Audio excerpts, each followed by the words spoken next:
지금 이제 고린도 교회에 대해서 이제 오늘 또 이야기를 하는데 바뀌지 않아요. 사람들은 웬만해서 안 바뀌더라는 거죠. 역시 마찬가지로 고린도 교회에서도 안 바뀌는 것에 대해서 지금 이야기하고 있어요. 그렇습니다. 오늘 고린도 후서는 사도 바울이 고린도 교회에 두 번째로 보낸 편지죠. 그랬습니다. 고린도 전서를 통해서 고린도 전서 첫 번째 편지 고린도 전서를 통해서 어떻게 했어요? 교회의 분열, 음행, 또 우상 숭배, 성찬 문제, 은사 문제 이런 것들에 대해서 지적하고 교회가 바로 서기를 원했어요. 그렇게 해달라고 그랬습니다.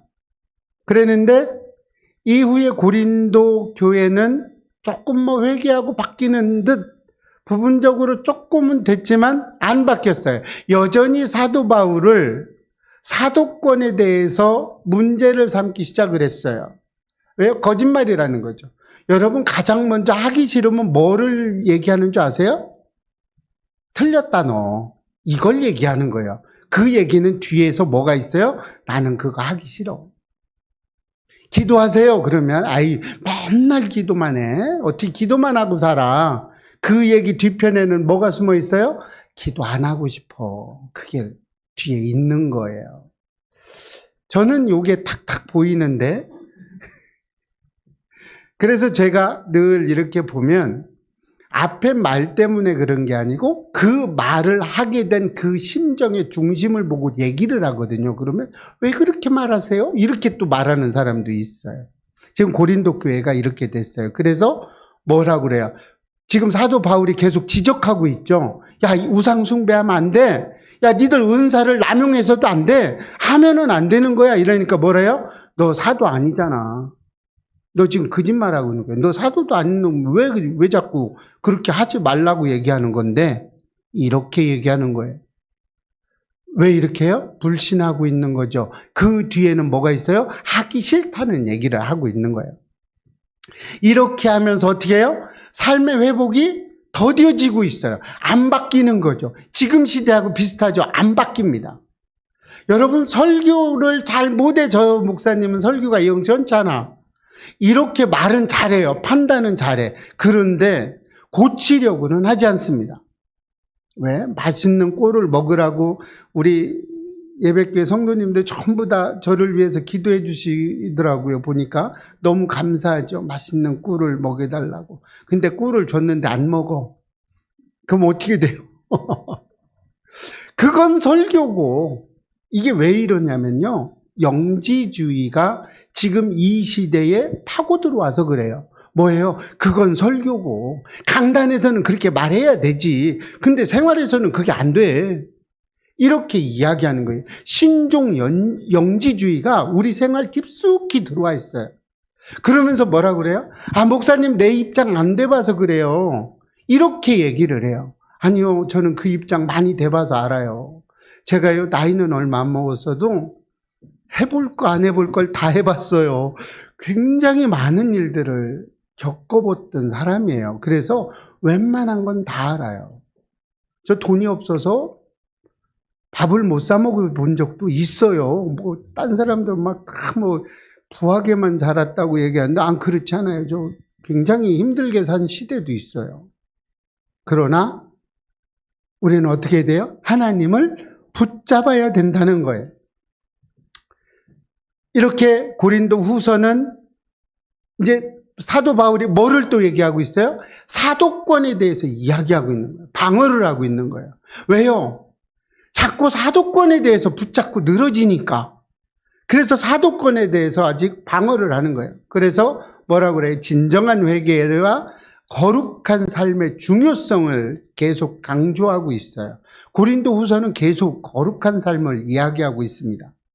교회가 하나님의 약속을 붙들고 살아가야 한다고 계속 얘기하고 있어요. 그랬는데 안 들어요. 왜 안 들어요? 계속 말씀드리지만 하고 싶지 않다 이거야. 굳이 하라고 그러니까 내가 빼빠져서 버는 돈을 왜 자꾸 돈을 내라고 그래? 안 하고 싶은 거예요. 하고 싶지 않은 거예요.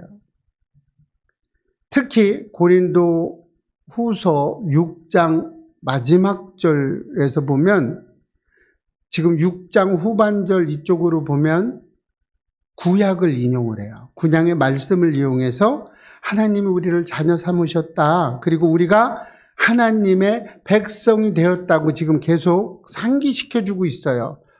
그렇게 하는 가운데서도 그 흐름 속에서 오늘 본문이 이 언약을 받은 하나님의 자녀죠. 하나님의 자녀로 언약을 받은 우리를 자녀 삼아줬던 우리가 하나님의 자녀답게 영과 육의 더러움에서 벗어나야 된다. 그리고 정결함으로 거룩함으로 나가야 된다고 이야기하고 있어요. 이렇게 계속 촉구하는 거예요. 얼마나 답답했었겠어요. 이렇게 이야기하는 바울의 심정. 여러분, 자식들이 올바로 안 가죠. 아무리 권면을 해도 안 들어. 얼마나 답답해요. 그죠? 예배 빠지지 말아야 된다. 그냥 아빠가 내 입장 대봐. 그게 되나? 무슨 핑계를 대든 핑계를 대. 근데 그것이 보이잖아요. 답답하죠? 지금 똑같아요. 사도 바울이 아무리 말해도 말을 안 들어. 답답하죠. 계속해서 정결함과 거룩함에 대해서 이야기하고 있어요.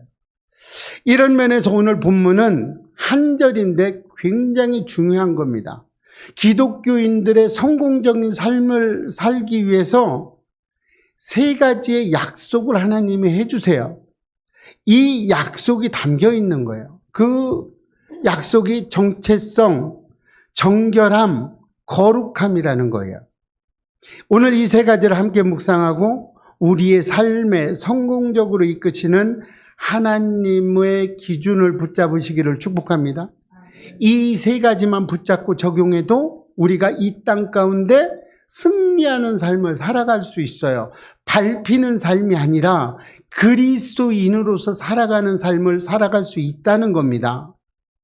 그러니까 여러분 수영장이나 어디 가가지고 내가 기독교인이야 라고 말을 할 거면, 교회를 다닌다고 말을 할 거면 어느 헬스장이든 어느 단체든지 모임이든지 가서 그 얘기를 할 거면 행동을 똑바로 해야 된다는 거예요.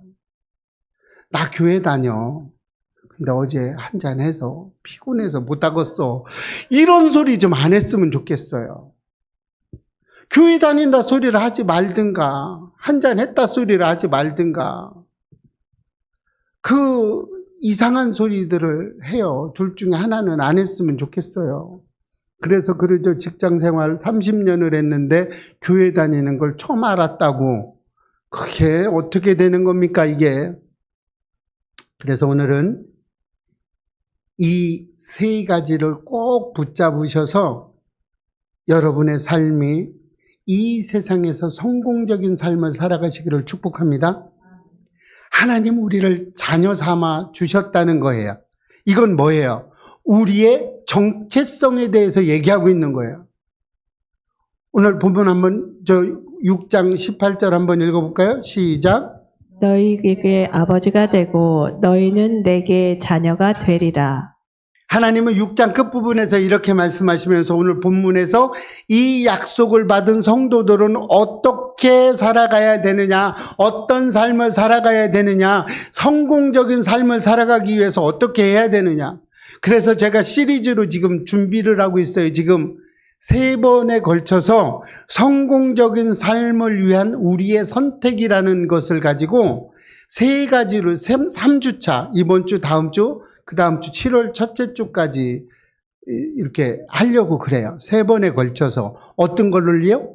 성공적인 삶을 위한 선택에 대해서 이야기하려고 그럽니다.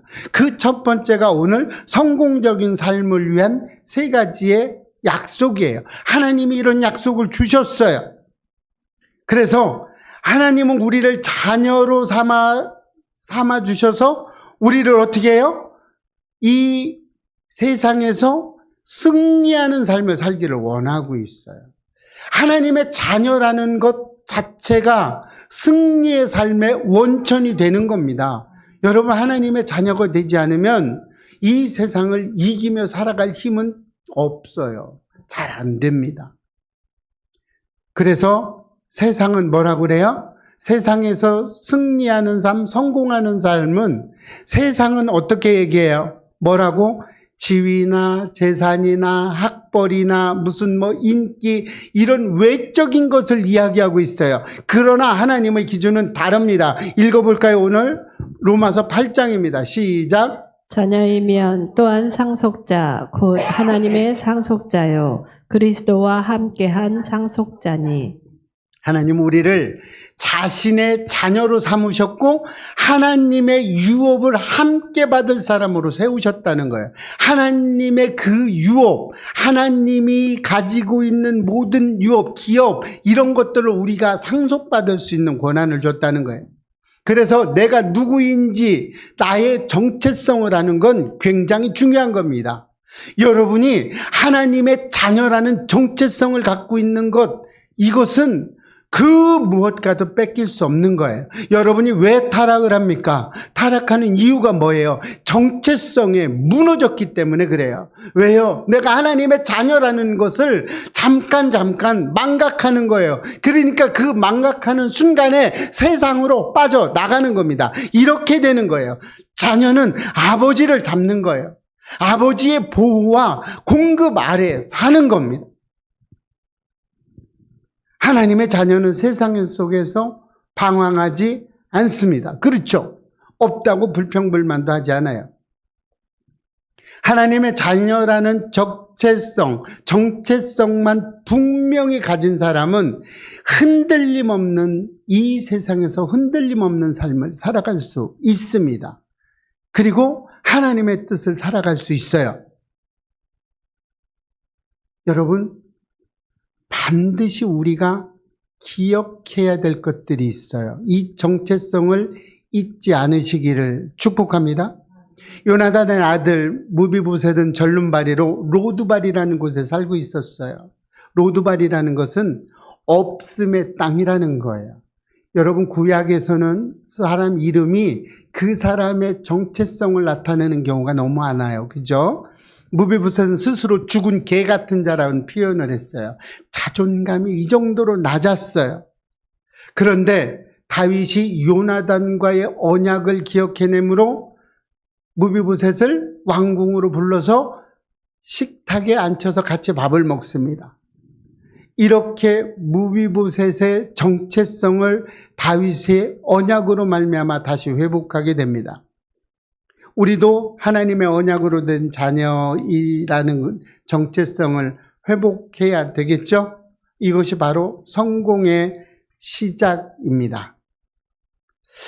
우리가 이렇게 성공하기 위해서 우리는 하루에 나는 하나님의 자녀입니다라는 고백을 3번씩 한번 해보시면 어떨까요? 그렇게 한번 해보십시오. 힘들고 어렵고 고난을 받을 때, 억울할 때, 이 갈리고 한축 날 때 나는 하나님의 자녀입니다라고 고백을 하면 우리의 정체성이 회복되고 심령이 회복될 줄로 믿습니다. 우리 생활, 우리 이 세상에서 살아가다 보면 너무나 많은 우리를 비교하고 낮추는 목소리들이 너무나 많죠. 많이 있죠. 뭐 직장에서 가족들까지도 비교하면서 너는 어떻게 된 놈이야. 그렇죠? 이런 일들이 너무나 많아요. 그런데 이렇게 됐다면 그 말을 듣고 말씀을 한번 바꿔서 한번 생각해 보세요. 어떻게 해요? 바꾸어서 어떻게 말을 할까요? 한번 생각해 보세요. 로마서 8장 15절 한번 읽어보겠습니다. 시작. 양자의 영을 받았으므로 우리가 아빠, 아버지라고 부르짖느니라. 이렇게 하나님은 나의 아버지라고 고백하는 거예요. 세상 속에서 많은 나를 낮추고 인격적인 모독을 들었을 때, 내가 참기 어려운 일들이 있었을 때 나는 하나님의 자녀입니다. 하나님은 나의 아버지가 되십니다라고 믿음의 고백을 할 때 우리의 정체성은 다시 살아날 줄로 믿습니다. 여러분, 우리가 사고를 치고 문제를 일으킬 때가 왜 그러냐면 이것을 넘어가지 못할 때가 너무나 많다는 거예요. 이런 겁니다. 여러분, 우리 예배교회 성도님들은 모두 회복하시기를 축복합니다. 정체성의 회복은 하나님을 영광스럽게 하는 일들 중에 하나입니다. 그리고 하나님은 우리를 깨끗하게 하세요. 이것은 뭐예요? 정결함의 약속입니다. 오늘 본문 읽어볼까요? 시작. 영과 육과 영의 온갖 더러운 것에서 자신을 깨끗하게 하자. 이 구절에서 바울은 정결함을 필요로 한다고 강조하고 있습니다. 여기서 육은 외적인 걸 이야기하죠. 행동, 습관을 의미합니다. 그러나 영은 내면의 동기, 생각, 마음의 상태를 이야기하고 있어요. 하나님은 우리의 외면뿐 아니라 내면까지도 깨끗해지기를 원하고 계세요. 여러분, 하나님 우리의 내면도 읽고 계시다는 거 기억하셔야 됩니다. 하나님 모르시겠지, 외적인 것만 아시겠지. 그렇지 않습니다. 내 내면에 있는 것도 하나님은 다 읽고 계시는 거예요. 요한일서 1장 9절 읽어볼까요? 시작. 만일 우리가 우리 죄를 자백하면 그는 미쁘시고 의로우사 우리 죄를 사하시며 우리를 모든 불의에서 깨끗하게 하실 것이요. 신약에서 이 깨끗함이라는 단어는 카타리조라고 그래요. 이것은 구약에서 인용된 건데요. 제사장들이 제사를 드리기 전에 몸을 씻고 자신을 성별하는 것이 뭐예요? 깨끗하게 하는 이렇게 그런 의식이었어요. 이것이 신약에 와서는 뭘로 변해요? 죄사함, 회개, 성결의 의미로 확대돼서 사용되고 있어요.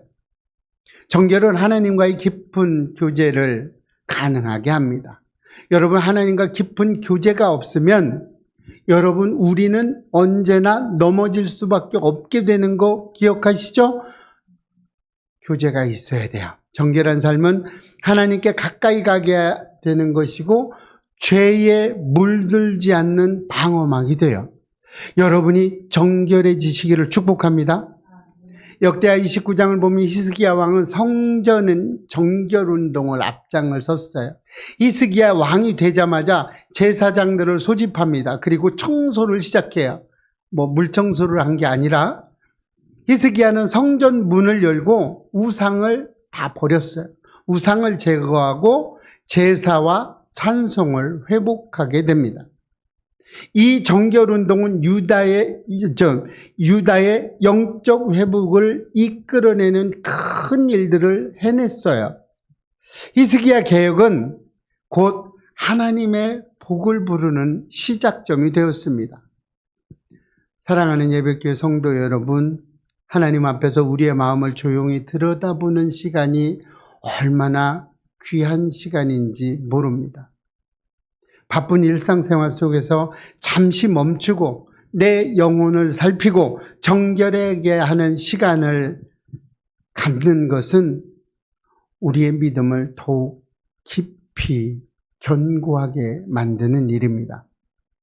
여러분, 하루에 단 10분이라도 조용한 장소에서 하나님과 나만의 정결한 묵상 시간을 가져보면 어떻겠어요? 그 시간에 아무 말도 하지 않아도 돼요. 하나님과 단 둘만의 시간으로 하나님의 임재 안에 조용히 머물러도 괜찮습니다. 하나님과 나와의 관계만 가지고 있으면 될 겁니다. 이렇게 정결한 삶은 하나님 앞에서 진실하고 순전한 마음으로 살아가는 영적인 우리의 자세에 해당이 되는 거죠. 오늘부터 지금 이 시간부터 주님 안에서 여러분의 마음을 다시 정돈하시고 더 깊은 동행을 누리는 시간이 되시길 간절히 축복합니다. 그래서 하나님께 영광이 되는 일, 하나님과 동행하는 삶을 살아가시기를 바랍니다. 그리고 세 번째는 하나님은 우리를 거룩하게 하십니다. 변화의 약속이죠. 본문 읽어봅니다. 시작. 하나님을 두려워하는 가운데서 거룩함을 온전히 이루어. 거룩함은 구약에서부터 하나님의 속성이에요. 그죠? 거룩한 거예요. 하나님의 백성이 따라가야 할 삶의 방식 중에 하나가 거룩함이에요. 하나님의 이 속성을 우리는 따라가야 돼요.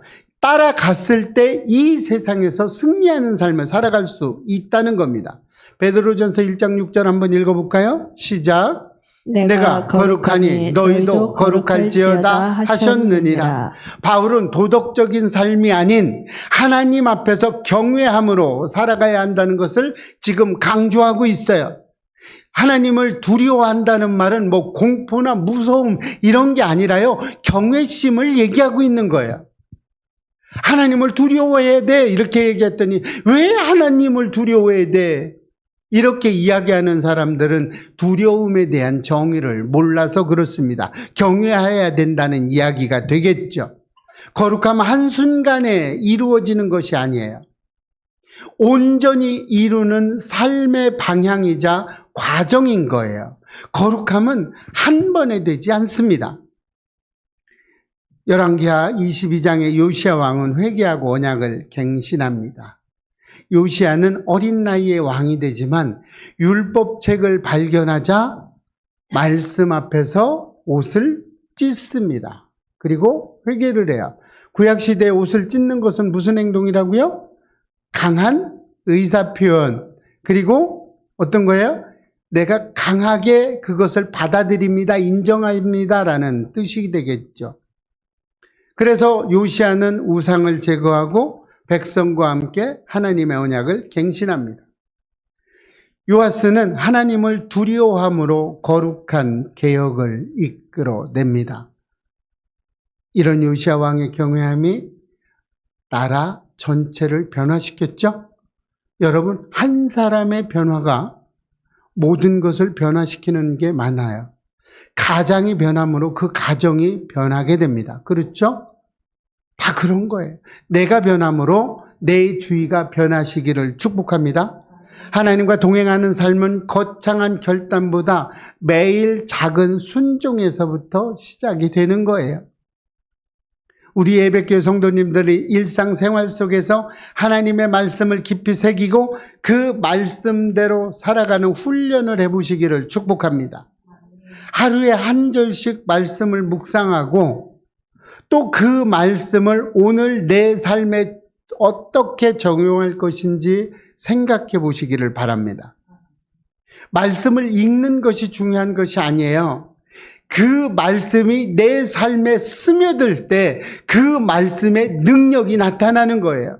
내가 아무리 말씀을 읽어도 나에게 능력이 나타나지 않아요. 그 말씀이 내 심령에 와서 꽂히고 그 말씀이 내 삶으로 들어왔을 때 능력이 나타나는 겁니다. 거룩한 삶은 어느 한 날 완성되지 않아요. 말씀 한 절, 기도 한 마디, 작은 결단 하나가 쌓여서 우리의 믿음을 자라게 합니다. 지금 이 시간부터 주님의 말씀 앞으로 한 걸음 더 다가가서 일상생활 속에서 하나님을 향한 거룩한 삶을 훈련하는 예배교회 성도님들이 되시기를 소망합니다. 성공은 하나님의 약속을 따라 사는 것입니다. 오늘 우리는 말씀을 통해서 하나님께서 주신 3가지 약속을 살펴봤어요. 첫 번째가 하나님은 우리를 자녀로 삼으셨다는 거죠. 우리는 귀한 존재입니다. 그리고 두 번째는 하나님은 우리를 깨끗하게 하신다는 거예요. 우리는 정결한 삶으로 나아가야 한다는 겁니다. 세 번째는 하나님은 우리를 거룩하게 하십니다. 우리는 날마다 변화되는 삶을 살아가야 한다는 이야기죠. 이 약속은 종교적인 도덕이 아니라 우리 삶의 방향이 되는 것입니다. 하나님과 함께 걸어가는 사람, 그 약속을 믿고 따르는 사람이 바로 진정한 성공의 삶을 살아가는 사람입니다. 세상이 주는 성공은 일시적이지만 하나님의 약속을 따르는 성공은 영원한 성공이 되는 거예요. 이 영원한 약속을 붙잡고 실천하여 세상이 감당하지 못하는 저와 여러분이 되시기를 주의 이름으로 축원합니다.